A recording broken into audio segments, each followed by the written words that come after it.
This is Speak On It, the production of CAN TV, Nonprofit Services, Nonprofit Service Virtual Quarantine. My name is Malik. We will begin this show with something that's very interesting, but in many ways, to me, sad. Sad because of the fact that most of us would say, she had to know. But looking at her generation, looking at the reality, that probably maybe the pain, and that's why she had the prescription to deal with the pain. But because of the politics, Russia and Ukraine and other things,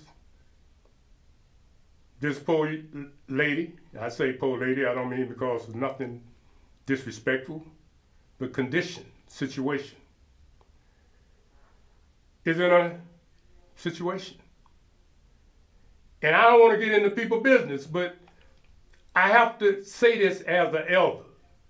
And I'm not saying that to try to make like I got one up on somebody else that ain't quite at this passage of life. But when I was a younger person, I used to hear the elders say, keep her in your prayers. Now, I don't know her, but I can feel her confusion. This woman was not, in my way of thinking, trying to do nothing other than get some relief from that pain. She knew what she was, she knew her business, but she might have just not thought about what happened. And now she got 9 years. That's why you need to keep her in your prayers, so that this government and the government of Russia will somehow or another cut a deal. And who really cares who they give back to Russia? Just give her and whoever else you can get and let them get out of there. Because what you give back to Russia ain't probably doing you much good over here, no. And she ain't gonna do them no good over there. So just give them their criminals back and give the American citizen back, particularly with this woman, who definitely is not a criminal. She's just a person that was not thinking about the consequence of something that she needed and where she was at. All right, Brother Amari, hit this. Проверив материалы дела, оценив совокупность всех доказательств, суд приходит к выводу о доказанности вины подсудимой Griner Brittney в совершении контрабанды наркотических средств.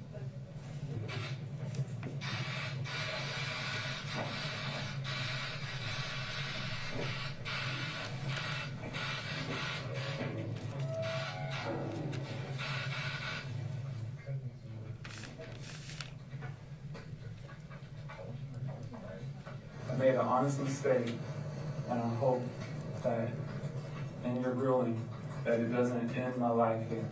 I plead guilty to my charges. I understand everything that's being said against me, the charges that are against me, and that is why I pled guilty. But I had no intent to break any Russian laws.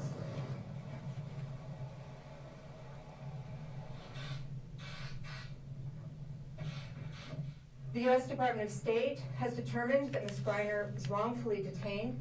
Nothing in today's decision changes that determination.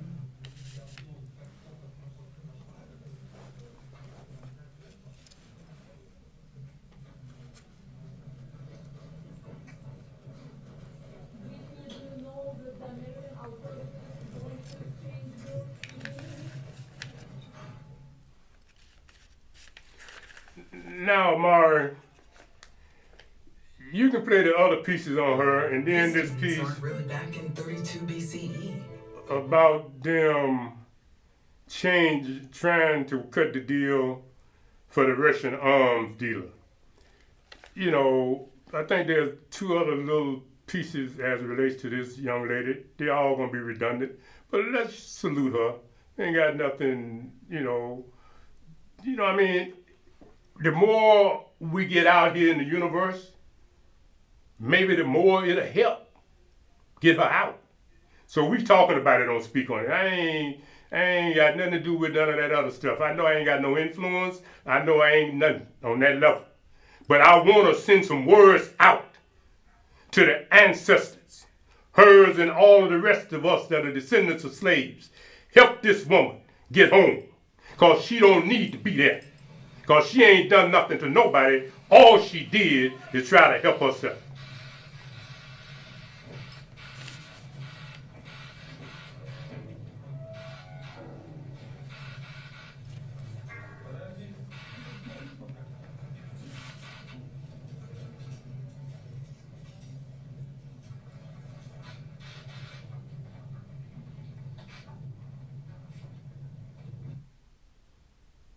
Nah, that is.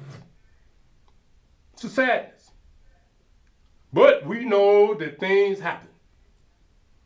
But this is a situation that I think a lot of us probably can feel truly is not a threat to anyone. She is not. And what she is caught up in is really not necessarily of her doing. Now that picture up there with her and that man, Omar, if you see it, that's one I look for. Run that one, because that's another one of those people that they's trying to exchange for her. Well, no, trying to get back with her. And I hope what these folks don't do is get so many people in this particular deal that they break the deal. You know what I'm saying?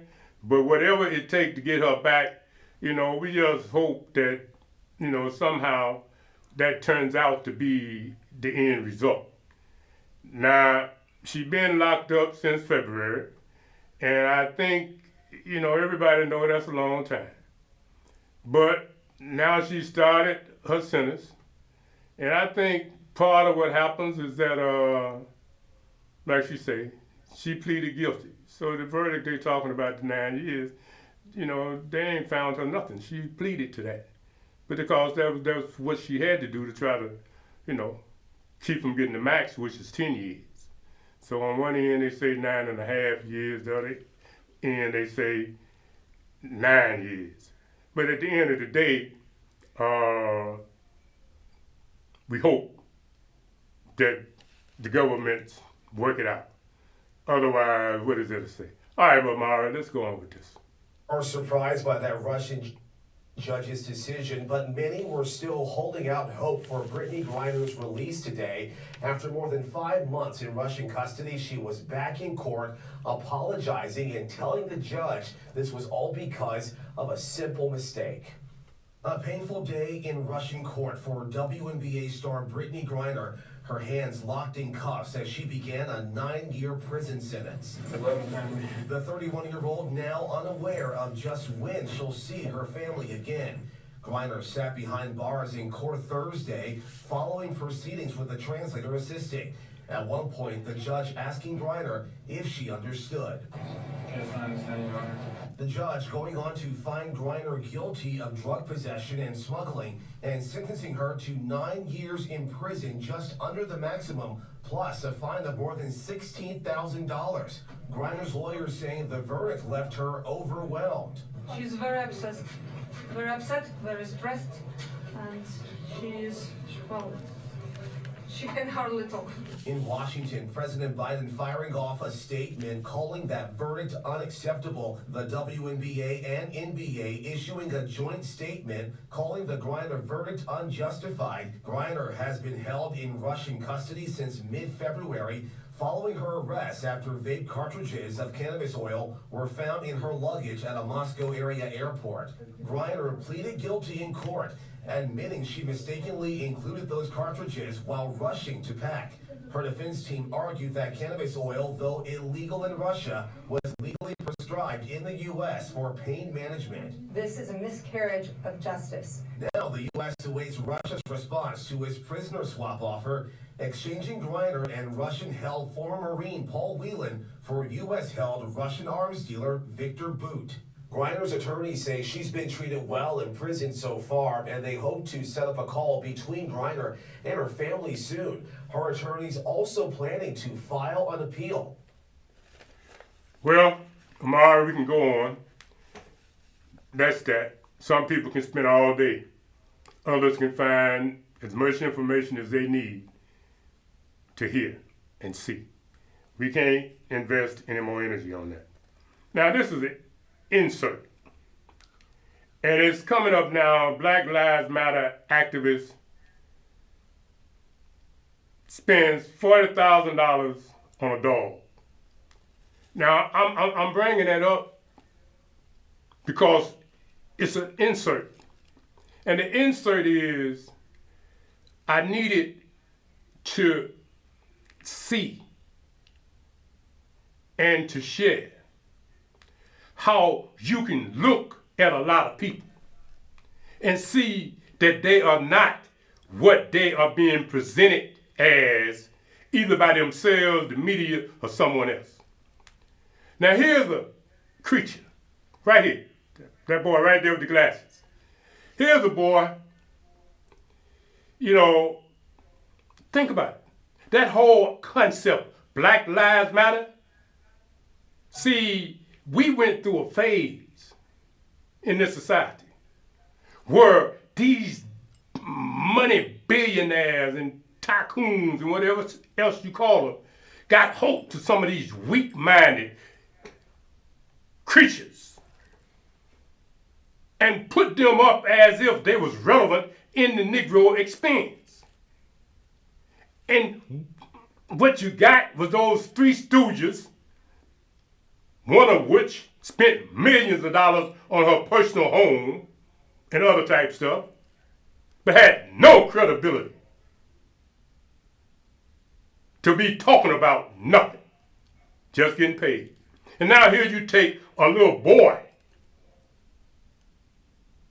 in the game, and he spent $40,000 on a show dog. You remember Jesse Jackson Jr., I think part of what sent him out of Washington and to prison might have been that he spent money on some artwork. See what happens when you don't have credibility? You start thinking that things you do, that white folk do, is all right for you to do. Ain't so. Now I know people that sell, particularly these little bully pits. Little old dog ain't much bigger than your hand.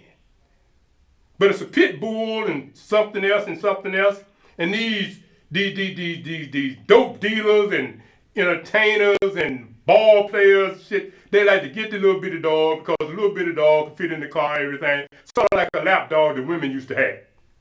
So now they got this electric bodyguard that don't take up the whole seat like a Cane Corso or a Rottweiler or a Shepherd. So apparently dude here thought he needed some security. So he take $40,000 that could have did a whole lot. Some non-profit groups in this country could have took $40,000 and served whole communities for a whole year. But here's somebody that gets in a position, high yellow, little schoolboy glasses, walking around claiming to be this and that.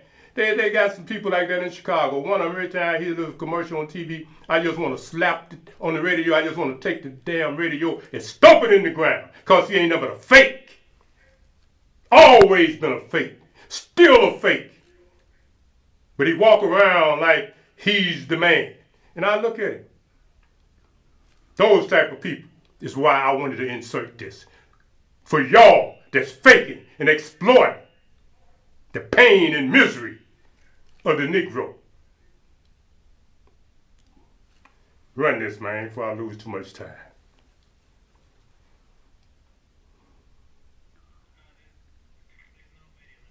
seemed like the video, well, all right. I thought I saw a video. It's all right. I guess all I needed to do was speak on it. And I guess that's why they had the insert. The headline says it all. Because like I know, like I said, I know dudes that breed them dogs. And they say the reason they get the money. What? Negro, you don't need no damn show dog.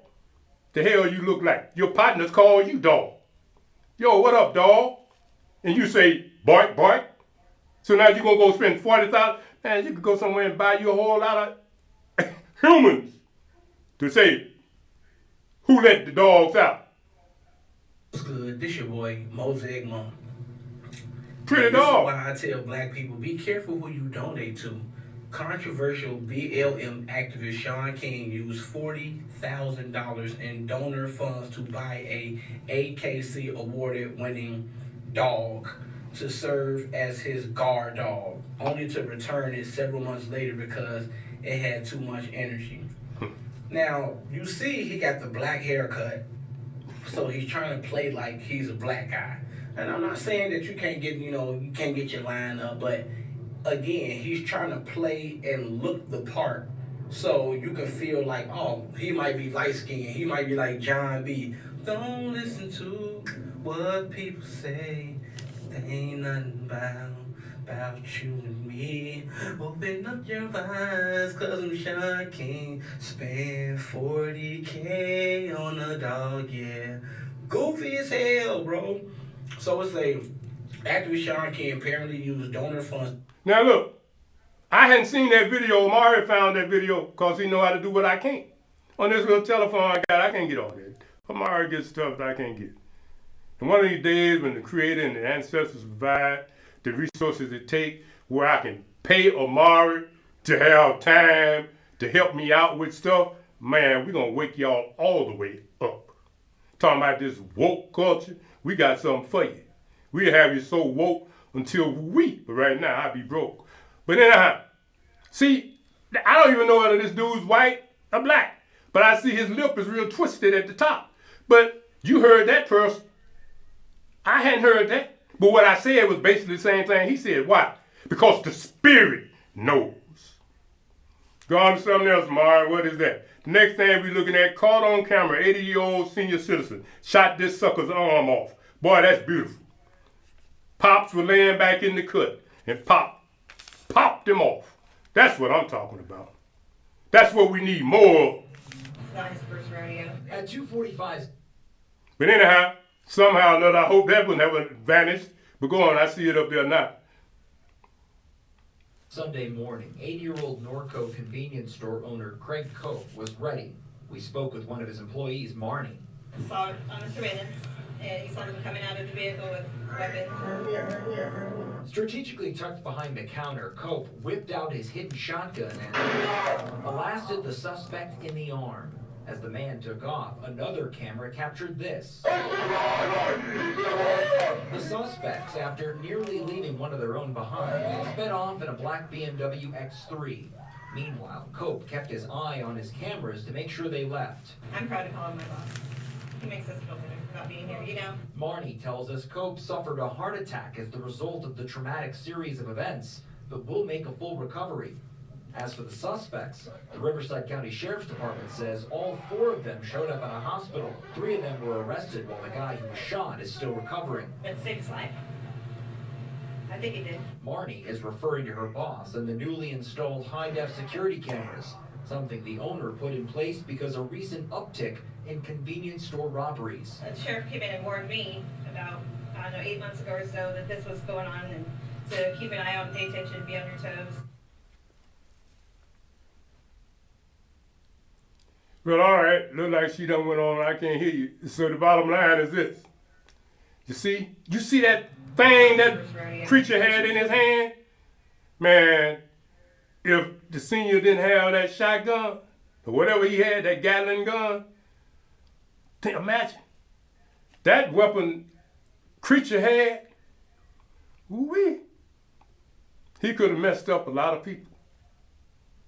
But thanks to the ancestors, and to Pops, they were able to take his arm. See what I'm saying? That's what we need more of.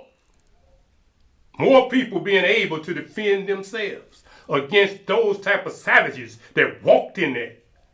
Had probably was a stolen vehicle, big luxury vehicle like that, and they running around trying to rip people off. Well, you know, it's ridiculous. There's a 13-year-old, hold on there, because that's next tomorrow. There's a 13-year-old boy, he dead now, over on the south side, messing with somebody, and the woman shot him. Now he done died. 13. He brought it on himself. People got to do what the police and the state's attorneys won't do. Stop the criminal. And if that means taking them out of the living category, right on. Simple as that. That 80-year-old man didn't have a chance. That woman and that boy, although the number said he was 13, no. He went on 13. He had the mind of a full-grown criminal, willing to take the life. That's how we got to deal with it. Now, here's another one, Amari, I want you to show here. This dude here, out on the street, throwing fetus on women. But when he got to jail, once again, the Spirit put people in his path. Now, I hope you can find a video on that. I mean, I thought I'd see it. Sometimes I think what happens, I see a clip, but the clip is a fake. And then I go to something else and I see a headline, and the headline got the story, but the clip had another story under it. But this piece, just show his picture if you don't have the video. Dude here got to jail. Shutting down the office for Mike's retirement. And, you know, they found out who he was. He spent half his life with And they scalded him. They throw some hot water in his face. Now he had thrown some mess in the faces of these women. Now they didn't show to the extent that he was scalded. They didn't show no white meat. You see? They didn't show no bones. They just told you he got scalded. There's something Amari's got here. Outcry over the release of the man accused in the subway feces attack. Okay. In addition to that disturbing crime, he faces a slew of other charges. And tonight, there are alarming social media posts from a suspect talking about getting out on the street without bail. Morgan McKay covering this for us tonight. She is live on the Upper East Side with reaction. Morgan. Stephen Laurie, we got a chilling look today at Frank Obrokwa's Facebook page and found posts of him linking demons to sleep paralysis and making other strange claims. And just today, he posted a video about the fecal incident. Here is a snapshot. The species, that scenario, Rob, should keep every female in their right mind away from me. In a rambling Facebook video, 37-year-old Frank Obrokwa bragged about being released from jail without bail after surveillance footage showed him allegedly smearing human feces on a woman in the subway. Everybody know Frank does him. I shoot any dance that I get my hands on. You get what I'm saying? He also posted a picture saying, quote, "Never been up north, never will." The NYPD says Obrokwa has an extensive criminal history and has been arrested nearly 24 times, including 2 arrests this year on assault charges and an arrest last fall where he is accused of spitting on a Jewish man, which is a hate crime. Head of the MTA, Jano Lieber, says he is just as horrified by the attack and wants to ban repeat offenders from the subway. The state already has a law that can ban people from public transit for up to 3 years if they are convicted of unlawful sexual conduct or if they are convicted of assaulting an MTA worker. But this law has only been used twice. It makes no sense to me that a guy who has a bunch of priors for attacking people, including a hate crime, and who does that horrific attack, really victimizing somebody, can be let out of jail, let out by the court and just walk right back to that subway station. Mayor Eric Adams also condemned the attack and once again blamed the state's bail reform laws for allowing Obrokwa back on the streets. MK Kashian, a civil rights attorney, however, disagrees and says this case is not a failure of the bail reform law, but rather a failure on the part of the judge to set bail, pointing to the number of open cases against him. This this person had open misdemeanor cases from the beginning of this year, and because of that, those subsequent cases were eligible to have bail set very clearly under the law. You see, that's what I'm saying. Here's this little gal, ain't 21 years old, running her damn mouth like she knows what she's talking about. That ain't the point. And that's why Chicago got the situation it got. That's why other states and places like New York got the situation they got. You let these young, silly people get in these positions of authority, and they done just flip the thing. There's another dude that sliced up a lot of people. We ain't got time to show you all of these pieces. This dude here, they just let him go. And that's what they do. People's out there with 80 and 90 cases, and they let them out on their own reconnaissance. But let an upright citizen get a traffic situation, and you'll take everything he or she has. Where did that come from? That came in the last, I'm going to say, 12 to 15 years. Really shorter term than that, when they elected all of these stupid type of state's attorneys that for some reason got paid to flip and forget about justice for the citizens and just look out for injustices, because it's injustice to put somebody like that blue-looking feces smearing creature on the street. And they use that. I was doing something the other day at work. Dude getting ready to pounce on this woman with a beautiful Harley-Davidson motorcycle. Now, I'm watching, and it's my job to watch. Dude make that move. And when he get ready to pounce, I said, yo, dude, you know her? He look at me, no. Then he go off into his crazy mode. But he look at me, and he already know where I'm coming from, and there ain't no bad dude or nothing. I just thank God that I got some ancestors and some things to be helping me out. So he backed up. So then he asked me a couple of questions. And I say, okay, woo. And then he take his old retarded looking hands. You know how they do their hands? When they want to make you think they are psychological. You know how they can pull that look on their face when they want you to think they ain't on their medication? Mm-hmm. So I told him, look out, dude, you can't do that. Not here.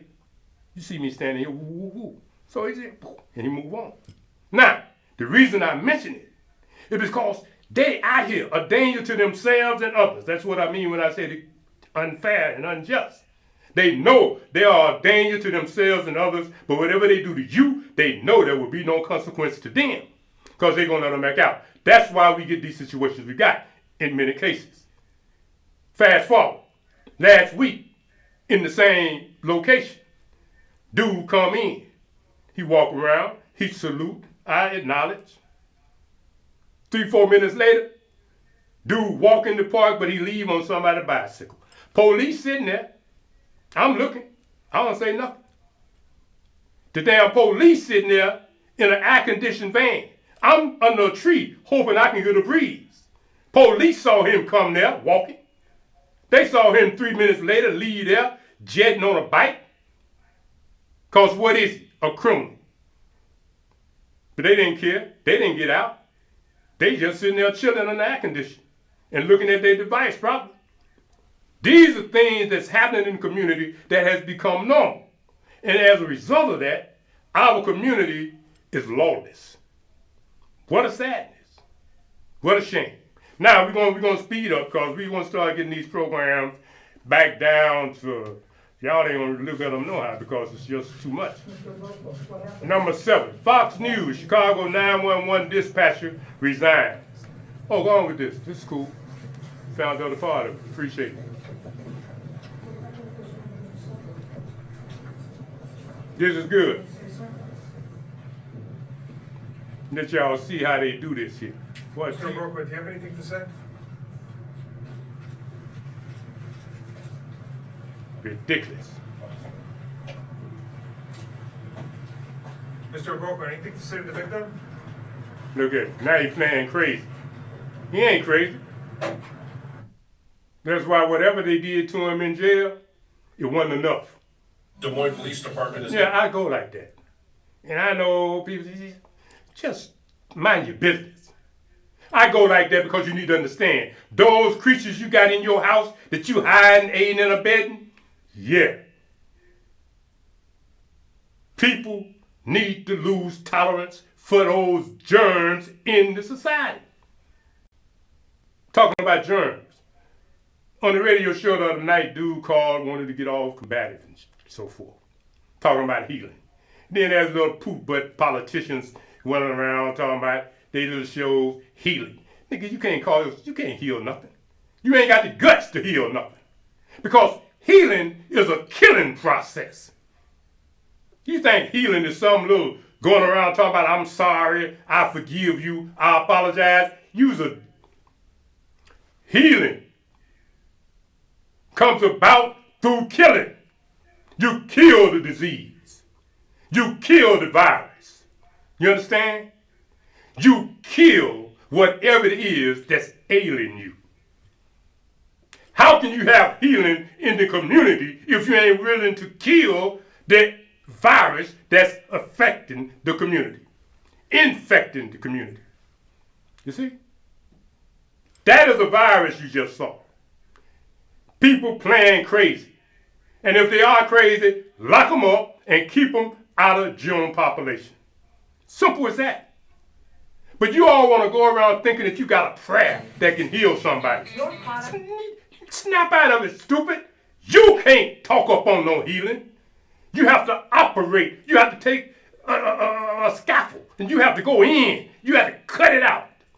You have to burn it out. You have to take radiation. But no, you want some what? Opioids. You want some fentanyl. You want some dope that do you worse than killing what ails you. Do you worse than the disease of the germ that's in you. See what I'm saying? So I'm bringing this up because people need to get a little deeper than you are. Healing. You know, that you know, and then when you tell them something, complain. Solution. Man, you know what? I listen to y'all. Y'all need to slow down. You need to learn about what you're talking, new generation. Healing ain't nothing you can do. You ain't got no power. Even if you're a medical doctor, you still got to kill the disease. That's the problem with COVID. They can't kill it. So it just keep breaking up and breaking up and breaking up. And that done took your mind off of it, and they talking about monkeypox. That's how they do you. Because they can't heal it. In order to heal it, you got to kill it. What disease, politician? What disease, preacher, can you heal? Huh? Just shut up talking about it then. And lock them up. Cut them out of society. Next piece, brother. Y'all people make me work too hard. 911 operator has dispatched his final call, deciding to resign because he's being neglected and mistreated under Mayor Lori Lightfoot's office. That former 911 operator, Keith Thornton Jr., joins us now. Keith, good morning to you. You've been on the show before. We know you love your job. Why did you decide to resign? You know, Carly and Todd, it's a very bittersweet week for me. But with no leadership, I've said this over and over, no transparency from the city hall here in Chicago, and just a very negligent administration. It was just time. You know, I'm tired of it, and I can talk the talk like many people do, or I can walk the walk, and I've decided to do that so I can be more of an advocate and get my voice out there more to make Chicago what it needs to be. This is not helping by being where I'm at now within that position. And Keith, as Carly mentioned, you've been on our program talking about these very problems for a while now, yet nothing seems to change. There's so much attention on Chicago's problems. Why is nothing changing? Why does Lori Lightfoot not implement the necessary changes to improve that once great city? Her ego is bigger than the crime level here in Chicago. She gets on the TV with her media availability meetings with the superintendent of the police here, and they constantly, every week, every other day, they're saying that the stats are down with violent crime and people shot and homicides. Listen, being on the other side of the radio as a dispatcher in Chicago, I'm like, this is nonsense. And we're telling, well, you guys are telling people lies, but being a part of this entity and working in that position and knowing that these are lies that are literally going out to citizens of Chicago that don't deserve to be hearing the nonsense, you know, I can't answer why she's doing it, but I can answer why I'm stepping aside because I don't stand for that. And it's wrong. Keith, the numbers tell the story here. In 2020, there were over 13,000 sworn officers in the Chicago Police Department. Now there's 11,600. Sexual assaults are also up. So is robbery, burglary, theft, vehicle theft as well. You know, you're the first person that people would call when they were in trouble. What have you noticed about crime over the past 2 years that we should know about? Well, you know, and the crime has always been rampant in Chicago, but it's never been to the point under the direct leadership of Mayor Lightfoot. You know, he let these people in and out of jail. You got Kim Fox's, you know, doing her thing with just a revolving door. But I can tell you, listening to these people call, with people shot right there while I'm listening and my colleagues were listening, it's sad. Because we're supposed to tell these citizens a bunch of fluff and nonsense that they have resources and police coming to the scenes. And there's hours and hours before we actually can get a lot of these officers to many of the scenes throughout the entire city. So, you know, it's just bad and the crime has just skyrocketed. And I don't know. I don't know what to say about the mayor and her administration because what they're saying is just a bunch of lies. And it's just so sad. And I really hope that we can kind of change this this corruption going on right here within Chicago. Now, Keith, it's not just the mayor. A Cook County prosecutor slamming DA Kim Foxx in a blistering resignation letter. Listen to this. If this administration was truly concerned with effectively fighting violent crime, then they would fully staff those courtrooms and units. Meanwhile, the rest of us are overworked, overstressed, and under-resourced. But at least we're allowed to wear jeans in July, obviously pointing out the focus of Kim Foxx's administration not being on crime, being on woke things like, hey, fun Fridays or jeans or whatever. When does Chicago get rid of these two? I mean, how much worse can it get before the fine people of Chicago do something about this? Yeah, well, I don't know, and it's getting worse and worse and worse, and it's tiring just going through this. You know, people being carjacked and you know people being shot and killed, and it's just nonstop. It's absolutely nonstop, and all she's doing is she's bringing these different things. NASCAR's coming to Chicago, Lollapalooza Fest. She's out there celebrating. You know, she's out of control, and she's not focusing on the safety and the public well-being of her citizens, and it's trash.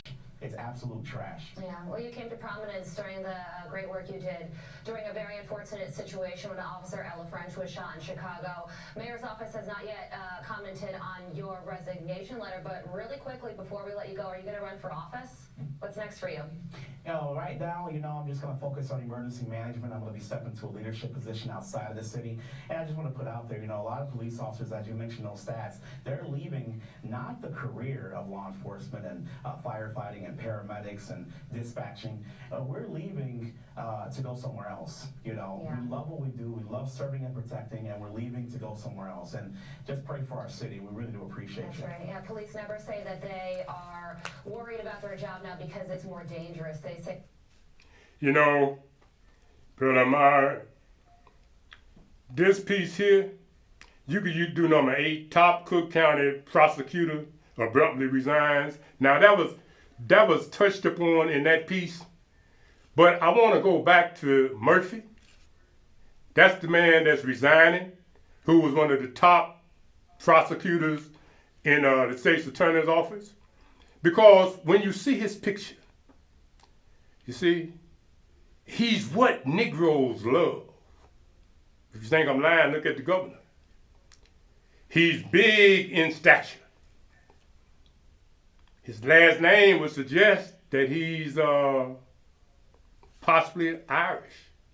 You done had the Hispanic woman. She gone. You got Kim Foxx. She about to be gone. Because I would imagine, and I'm thinking, that Murphy is going to run against Kim Foxx. And if he run against Kim Foxx, he going to win. Because folks are tired of you so-called woke state's attorneys. Regardless of you being black, regardless of you being all of that, people tired of it. They want somebody that's going to lock up the criminal and let the citizens feel safe. And Murphy looked like he's the type of candidate that would do that. It's a simple matter. Now, you ain't gotta like it, but what you need to do is understand this. We can't afford really another day on what we got. We can't. Murphy probably resigned. And like I said, there was more information in this other piece that don't seem like we can find here. Top Cook County prosecutor resigns abruptly because of da-da-da-da-da with Kim Fox. Now, ain't nothing happened. They suspended him for a minute when that boy got shot over there in the Hispanic neighborhood. But then, right here, I think that's the one. Yeah, that one there. I just want you to look at it and listen to it, because that might be somebody you got to get ready to vote for, because I bet you he's going to be locking up them crazy ones and the criminal ones. And the citizens might have a reprieve. The office has abruptly quit, leaving behind a resignation email slamming the office. James Murphy III has been an assistant state's attorney for more than 2 decades. CWB Chicago website posted the resignation letter. Murphy is frequently the prosecutor talking to us during high-profile cases, but hours ago he ended it all and put the blame squarely on the office. According to CWB, Murphy's resignation says, quote, he can no longer work for this administration. He said, quote, I have zero confidence in their leadership. And he says he cannot continue to work for an administration he does not respect. He also calls Kim Fox's office mission, vision, and value statements a PR stunt, words on a page. The letter goes on, how many mass shootings do there have to be before something is done? This administration is more concerned with political narratives and agendas than with victims and prosecuting violent crime. That is why I can't stay any longer. 15 months ago, Murphy was at the center of controversy after a Chicago police officer shot and killed Adam Toledo. Murphy was placed on leave after he said Toledo was holding a gun when the officer fired. Body cam video showed he had actually dropped the gun a split second before he was shot. Murphy was eventually returned to his position, but tonight he has left for good. We have reached out for a response from State's Attorney Kim Fox's office. If it comes in during our newscast, we will bring it to you. Don't call for no more commentary. I said what I had to say, and thanks to Amar, he found that particular clip. Yeah, that dude feel like he gonna be the next state's attorney. I'm gonna tell you already, if he run, I'm gonna vote for him. Because he look like just what the Negro community need. Yes, he does. You know how you act when you got a white slave master. He fit just what you need. Don't give a dog about your little commentary to yourself in your house or nowhere else on what I said. I said that. Now, here's the situation here. It's politics. It's real. It's so sad, but I used it the other night. Al Green. There was a song, there is a song.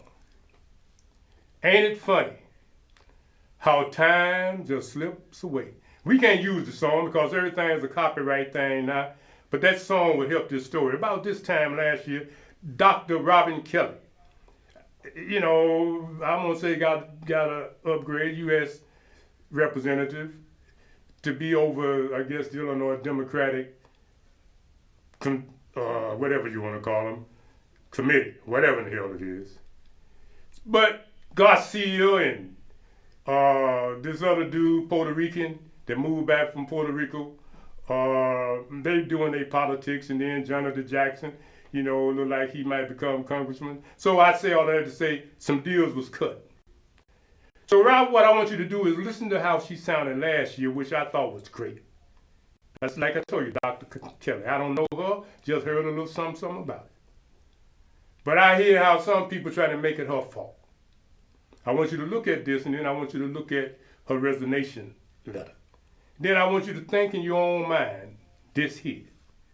Since Pricks and his little political imps like to play games not only with Negroes that ain't nothing but operatives, but even somebody like her, who was determined and was working for her constituents who suffers.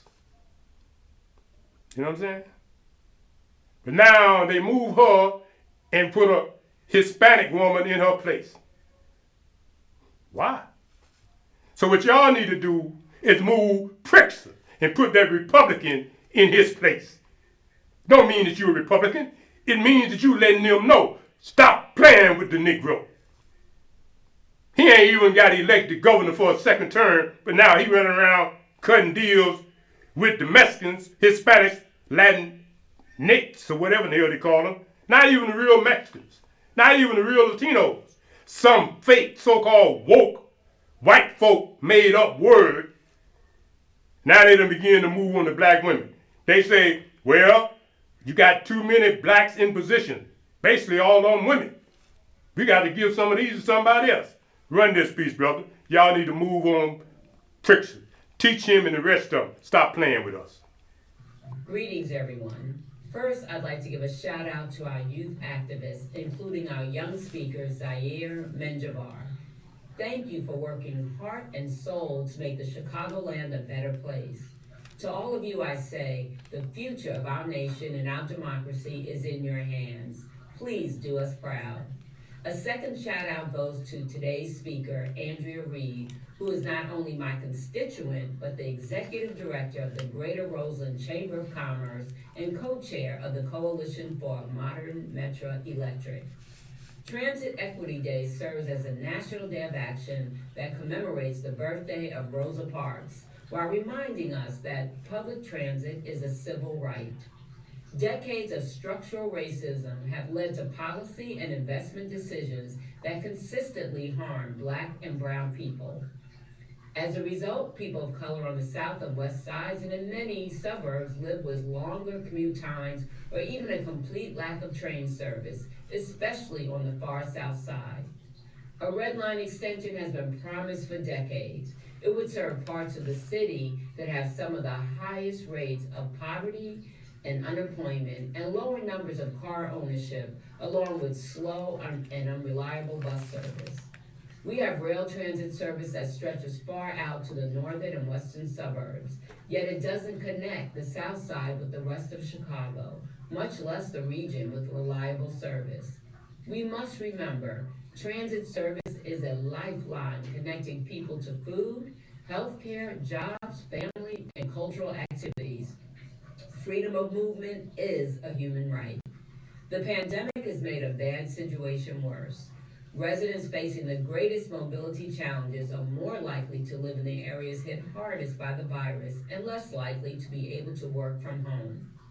Even when transit ridership took a huge hit during the pandemic, hundreds of thousands of people continue to ride transit during the height of the stay-at-home order, showing the essential nature of providing affordable and reliable transit alternatives.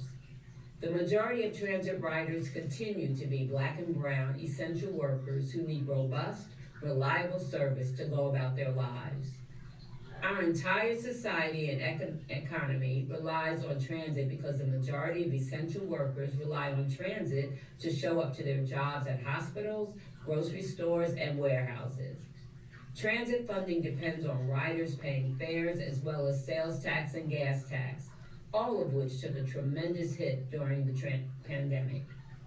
Federal support has been and will continue to be critical for transit to survive beyond this year. I have fully supported funding for transit in both stimulus packages. I will continue to work to ensure that transit agencies are not forgotten in President Biden's proposed COVID response package as we work to provide much needed relief for communities across Illinois. I will also fight for state and local funding in the next COVID response package, as well as funding specifically for transit agencies, currently proposed at $20 billion. Thank you again for inviting me here, and please know that I am in your corner. And now, while Mara is finding that piece from the Southland Journal, where she, it's not a video, it's just an audio, where she resigns because they made it clear they don't want her no more. They don't want her no more because she's trying to represent not only Black people, she's one of those that talk about people of color and brown. And that's part of the problem because they done took the brown and just took her out of town. You understand me? I done told y'all, you running around here running your damn mouth talking about Black and brown don't give a damn about you. If that Black and that brown ain't part of the descendants of those slaves that was used and dogged out in this country, you need to go somewhere and sit down. Because believe me, those Mexicans, Hispanics, whatever, those are operatives. They want it all. And I ain't got no problem with people getting their share. But what she was talking about was trying to help the descendants of slaves and everybody else. But she wasn't afraid to talk about the areas where we were. Now listen what happened. She trying to do a good job, doing a good job, and then this damn governor and these other politicians, along with them boot-licking, lacking Negroes, allow Pritzker, who just think he's going to automatically be the governor another term. Y'all need to show him. Robin Kelly withdraws from race. Robin Kelly withdraws from race, Chicago, Illinois. In a statement, U.S. Representative Robin Kelly said the following. Over the past 16 months, I have had the immense privilege of serving as the chair of the Democratic Party of Illinois. In that time, the DPI has taken dramatic steps forward by modernizing our party operations, developing new and impactful programming, and re-engaging with the National Democratic Party in a way not seen in decades. Simply put, our party has made amazing progress in a short amount of time. I was elected as the first woman, the first black chair of the DPI because of my vision for an inclusive, diverse, and people-first party. Unfortunately, it has become clear that support for my re-election as chair will come up just shy of the necessary majority. Therefore, I have decided to withdraw my name from consideration for chair. Serving as chair has been a true honor, and I could not be more proud of my staff, my supporters, and all Democrats across the state who joined in building a stronger DPI. Robin Kelly withdraws from race.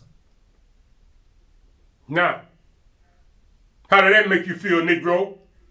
Now, when you go to the polls for the general election, remember that. And anybody that participated in just throwing her out because they wanted to change the brown instead of black, don't vote them back in.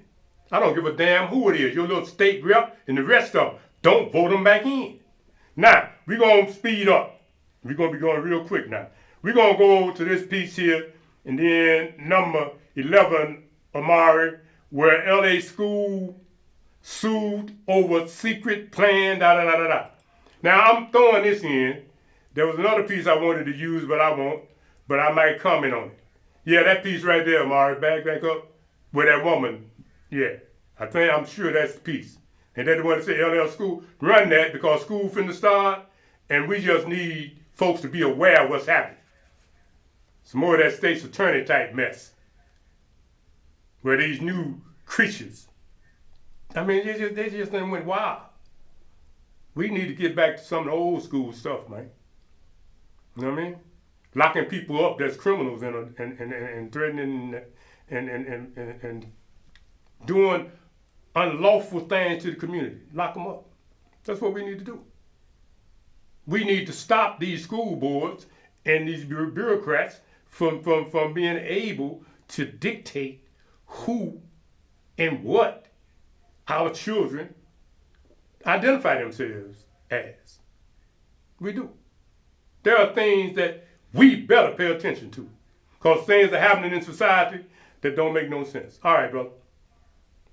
Gender policies that were rolled out behind parents' backs. New rules allow children as young as 12 years of age to choose a new gender, new pronouns, a new name, and the option to participate with the preferred gender in gym class. Nicole Neely, founder and president of Parents Defending Education, which brought the suit, joins me now. Nicole, my initial reaction was, Iowa? How is this happening in the heart of traditional American values?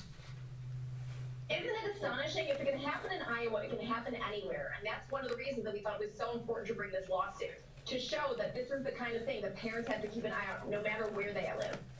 The lawsuit claims these gender support plans authorize children to make fundamentally important decisions without parental involvement, to then hide these decisions from parents. Why do they think it's appropriate to give a child this sort of power and responsibility? Right, as you said, beginning in 7th grade, the child's decision takes precedence over that of the family. And the school actually, this is a district where parental approval is needed to give a child aspirin. Yet they're encouraging children to create these support plans, hide this information from their parents, essentially lead a double life, which is terrifying because they're encouraged, and really I think the school district is implying that families are not safe. It's putting that idea in children's heads that they won't be accepted, but we as a school district will, which is horrifying. Nicole, why does it seem, especially in the last few years, that this education industrial complex seems so committed to, one, driving a wedge between parents and their kids, which is the most important bond we literally have in our time as humans on this planet, and then two, sexualizing them? Right, and we're seeing activists that are determined to rip our children's innocence away from them, putting these ideas in, forcing these concepts in at definitely age-inappropriate levels. This district, you can create a gender support plan as young as kindergarten. It's just beginning in 7th grade that parents don't know about it.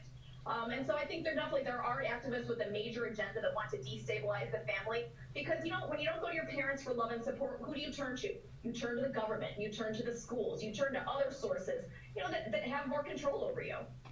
When I was in kindergarten, I played duck, duck, goose. I never thought of identifying as a duck or a goose, because I was a boy, and that was it.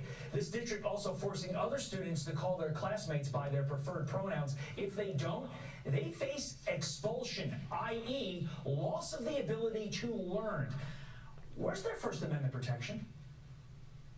That's a great question. That's why we sue them on First Amendment grounds as well as the 14th Amendment grounds for that parental exclusion policy. The school might not like it, but they cannot compel speech from these students. And that's, so we're fighting back against that as well. Expelling students, suspending students over refusing to use students' pronouns is appalling. I think most of us are live and let live when it comes to 18 years and up. Not 5 years old. 5 years of age. I keep doing that. Nicole Neely, I get just so thrown off by all this. I get flustered. Thank you very much. Carly, over to you. Now, Brother Amari, I don't know if it's video or not. There was indication that it might have been number 12, Pennsylvania Gay Pride event. Now, if there's a video, cool. If not, just show the picture. Because I want to make a connection between that particular event and what that woman was talking about as it relates to those students in school. Yeah, that I don't think that's going to give us what we need. So just show the picture, and people will be able to pick it up as it relates to what it is. But they'll probably be able to get the feel of it just looking at it. Now, I ain't got no problem about people being whatever they be. I don't care nothing about that. The bottom line is this: in school, you just heard that woman. I ain't gonna say nothing else on that. So now you got kids out here, and you got little boys up there doing pole dancing. I mean, come on now. How is it you letting all other type of influences override what the parent wants? You gotta change. Look at that.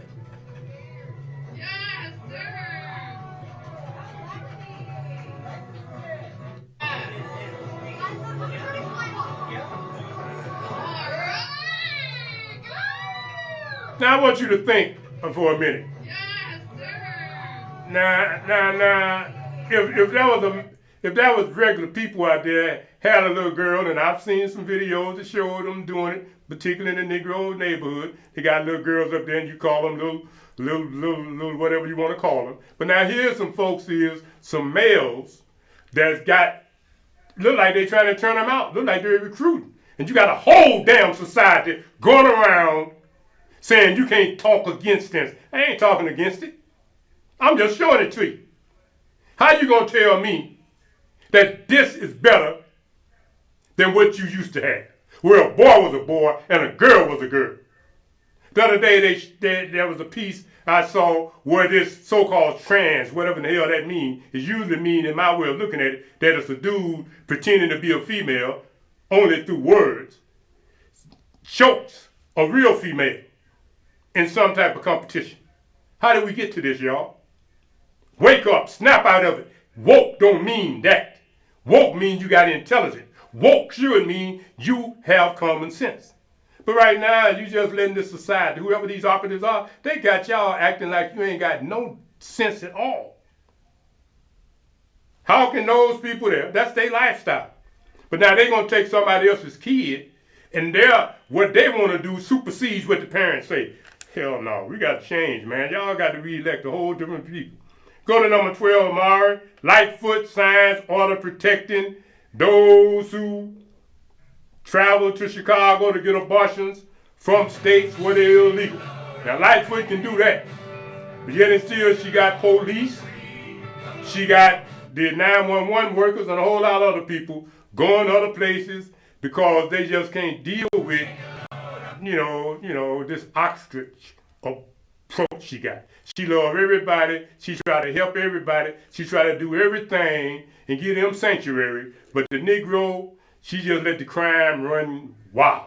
Not only in the Negro neighborhood, them white folks all over the place. Hispanics all over the place. Everybody seems to be sick of it. I just hope they got enough damn sense come election. Supreme Court overturned Roe v. Wade. The city of Chicago is reinforcing its commitment to pro-abortion rights. And in the last hour, Mayor Lori Lightfoot signed an executive order essentially saying the city will not help enforce another state's anti-abortion law. CBS 2's Sal Razai in the newsroom with the developments right now. Yeah, Audrina, Ryan, the executive order will keep any city agency from taking part in legal proceedings initiated by another state that wants to impose civil or criminal action against any person or entity for providing legal reproductive health care in Illinois. Now, Mayor Lightfoot has been public on her stance against anti-abortion laws. She was joined today by leaders of Planned Parenthood of Illinois and the Chicago Department of Public Health Commissioner, Dr. Allison Arwady. The mayor saying this executive order will further safeguard those who come to Chicago or Illinois in general for reproductive health care. That's why today I'm proud to sign an executive order that will prohibit city departments, and in particular the Chicago Police Department and the Department of Public Health, from participating in any investigations or proceedings where states are seeking to civilly or criminally penalize women or others who are seeking reproductive health care in Illinois or Chicago. Abortion is still legal in Illinois and in Chicago. Abortion care is health care. Now, the mayor took a moment to praise multiple alderwomen who have led the same effort by introducing two separate ordinances in July that would have the same effect as this executive order. The mayor saying she is working to ensure those ordinances are codified into law at the next city council meeting in September. I'm live in the newsroom. Sal Razai, CBS 2 News. All right, Amara, let's go down to number 15. We're going to pass by a couple of things because I'm looking at this clock. No, I ain't either. Do 13 and 14. We must talk about our stolen legacy and that TikTok piece, North American, Aboriginal, da-da-da-da. Do those two pieces and close out with Swim Thick. Those are the pieces we're going to deal with. But we got to do something to give people some information as it relates to who we are. Yeah, that piece, you can play it now and then get the next one after that. That'll be good for the folk. Y'all need something more than what you see in the paper. You need to pay attention. This is who you are. Here before the Europeans. So what do you do with the heads in Mexico that you find at San Lorenzo, at Tres Zapotes? What do you do with those? Right? You ignore them. What do you do with Columbus's diary that says the Africans know a way to the west, but it goes around the doldrums? We would never survive. What do you do with that? You ignore it. What do you do with Balboa's diary that says we came upon this African village in the isthmus? How did these Africans get here? What do you do with that? You ignore it.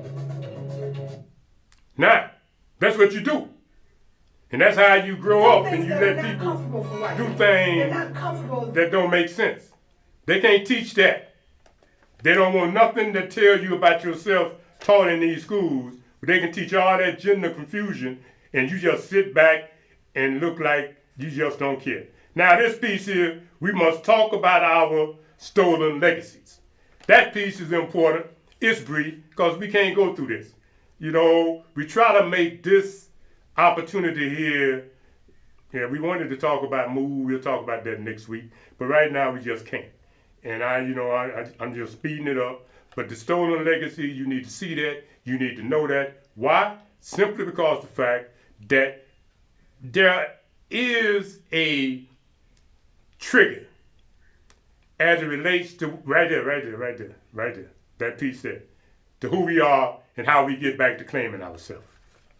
Much of what we call Western science is the African spiritual system. Somehow, they have managed to maneuver our minds that we can't even see our own reflection in a mirror. Judaism, Christianity, and Islam are mere fragments from the periphery of the African sacred science system. But by blocking us from looking at our system, we think the fragments are the world. And then we dismiss them so far out of hand, we don't realize we are dismissing aspects of our own ancestral genius that has been plagiarized by someone else. We need to bring African spirituality back into reality, looking at the real hard sacred science that our ancestors have given to the entire world, and everyone in the world is actually using our science to advance themselves, except us. We must talk about the stolen. All right, that's that. You can hear it again if y'all go look for it. The bottom line is this. The African spiritual system. We will continue to drop a little seed that might catch in somebody. Yeah, we will. This ain't just about talking about contemporary headlines. No, it ain't about that. This is about feeding our minds from the ancestral level with some things that we might be in denial of, but we just might not know about. Now this piece here, we won't use no music, but this piece right here, we're going to end with this. And now I ain't putting down big women, thick women. But you see how they had that little person over there doing that on that pole dance? You see what I'm saying? There was a time they tell you they didn't want your kid, I don't know what you call that. They said swim thick. Look at all them people. Boy, this society really done turned into something, ain't it? That's what they do. How do they get all them people with certain interests to do these things? These people living large. They must have a whole lot of money. I guess some of them still got some of that PPP money or something. Look at them. They just down there chilling. All of them big, thick women. The music is basically the music you hear in the street, and we ain't gonna get caught up in that. Look at her. She throwing down. How many kids you think she got? We talked about last week that woman had 6 kids by 6 different baby daddies. Look at them. Boy, they just showing out. Woo! Until next week, Alafia, peace, and good health.